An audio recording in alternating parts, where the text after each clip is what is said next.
전달하는 상사의 역할 어때? 그래서 나의 진행 상황을 아리가 계속 체크를 하는 거지. 자꾸 이렇게 하라고 하는데 그런 캐릭터 어때? 진행 상황은 어떻게 되어가고 있나. 김대리 캐릭터를 부여하지 말란 말이야. 난 자유로운 영혼이야. 아리가 재미를 담당해. 오빠는 노잼. 응? 나는 노잼이니까 나 아무리 해도 재미가 없는 것 같아. 나는 목소리부터가 재미가 없어. 어떤 브랜드를 만들까에 대해서 이제 찍어봤었잖아.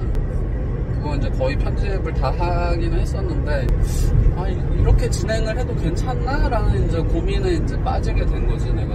뭔가 좀 기준을 좀 가지고 해야 좀 전략적으로 좀 접근을 해야 되지 않나? 영상 편집을 다 이제 마무리를 이제 못하고 있었던 거지. 그런 고민을 하고 있던 차에 내가 좋은 어떤 컨텐츠를 하나 이제 유튜브에서 봤는데, 현대카드를 이제 이끌고 있는 그 CEO가 브랜딩에 관련해가지고 한 1강부터 6강까지 이렇게 체계적으로 이렇게 설명해주는 그 컨텐츠가 있거든. 전투를 잘 하는 것도 중요한데, 더 중요한 거는 유리한 전투장을 선점하는 것이다. 거기서 이제 좀 뭔가 깨달았지.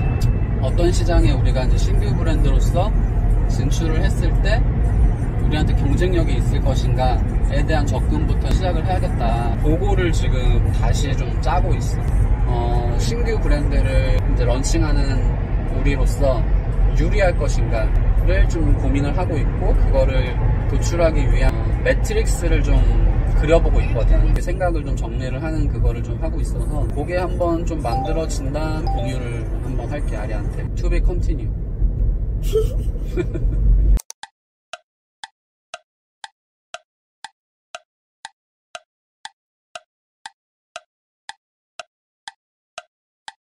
고민의 결과를 아리한테 보여주는 날이야. 첫 번째 보고라고 봐도 되겠어. 보고해보게. 이제 매트릭스를 한번 만들어 본다 그랬잖아. 그러니까 우리가 어떤 마켓에 어떤 제품으로 들어가야 신규 브랜드가 조금 더 경쟁력이 있나, 이걸 찾는 고민이었잖아. 처음 시작은 일단 시장이야. 어떤 시장에 우리가 들어갈 거냐. 시장 안에서 이제 세부 카테고리가 있을 거 아니야.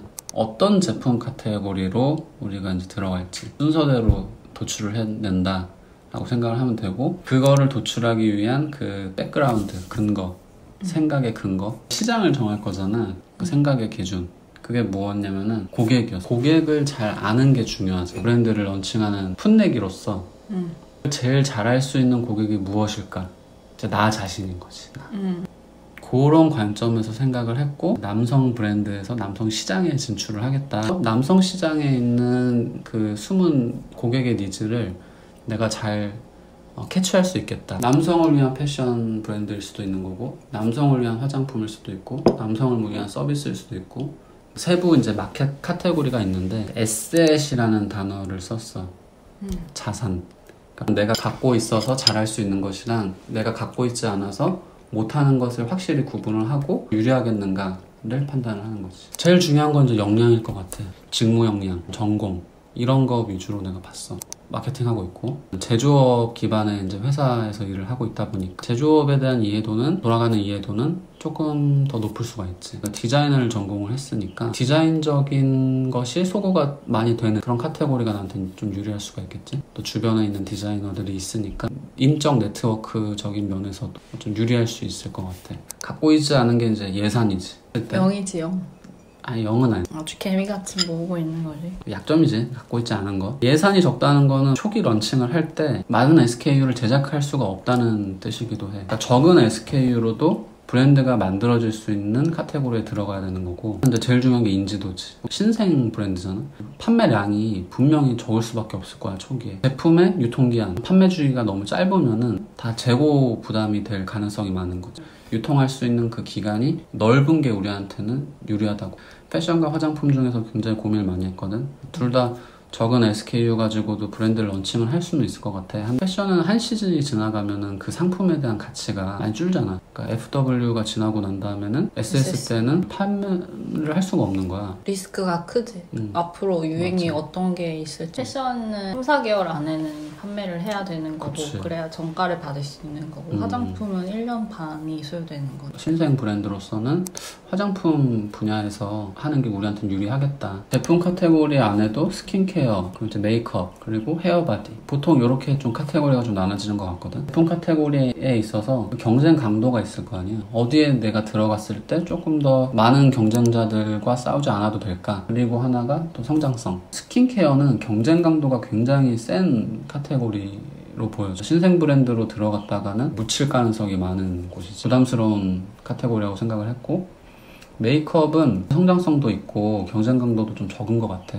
내가 이 고객의 니즈를 잘 모를 것 같다는 생각이 드는 거야. 하나 더 본 게 이 관심도였어.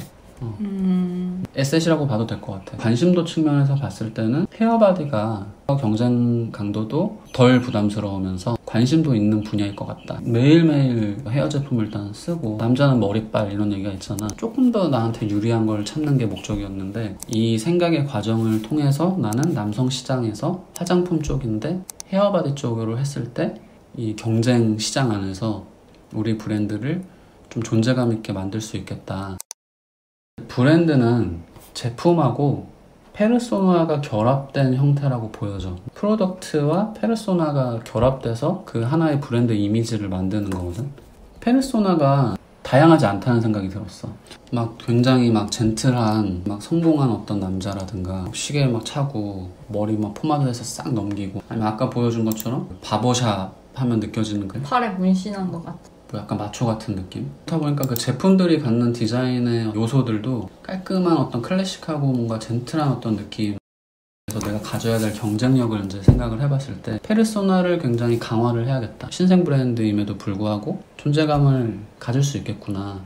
브랜드를 통해서 내가 어떤 사람이야를 보여주고 하는 그런 시대가 된 것 같아. 그치. 그러니까 그 페르소나를 공감하고 내가 그 페르소나와 일치가 된다고 생각을 하는 사람들이 팬이 되는 거거든. 삶에 대한 태도라든가 신념이라든가 가치라든가 되게 정신적인 가치를 좀 제안을 해줄 수 있고, 그걸 이미지화해서 페르소나를 좀 만들 수 있으면 좋겠어. 이번 프로젝트의 아마 목표가 되지 않을까. 경쟁력은 어찌보면 내면적인 가치를 이미지화 시키는 거거든. 그런 사람들을 규정할 수 있는 어떤 이미지를 어떻게 만들까. 이게 이제 앞으로 해나가야 될 숙제지. 졸려? 졸릴 뻔했는데 뭔가 좀 도드라지는 그런 브랜드들을 한번 분석해보는 것도 좋을 것 같아. 그러니까 같은 분야가 아니더라. 페르소나를 잘 운영하고 있는 브랜드가 있는지, 뭐를 통해서 그 페르소나를 형성을 해오고 있는지 분석을 해볼 필요는 있을 것 같아. 그 벤치마킹이지. 텍스트일 수도 있어, 슬로건일 수도 있고, 뭐 비주얼일 수도 있고, 또 인스타의 뭐 게시물일 수도 있고, 그들의 이벤트일 수도 있고, 매장 내에서 VMD일 수도 있고, 진짜 여러 가지 요소들이 있을 텐데 오늘은 여기까지. 예. 고생했습니다.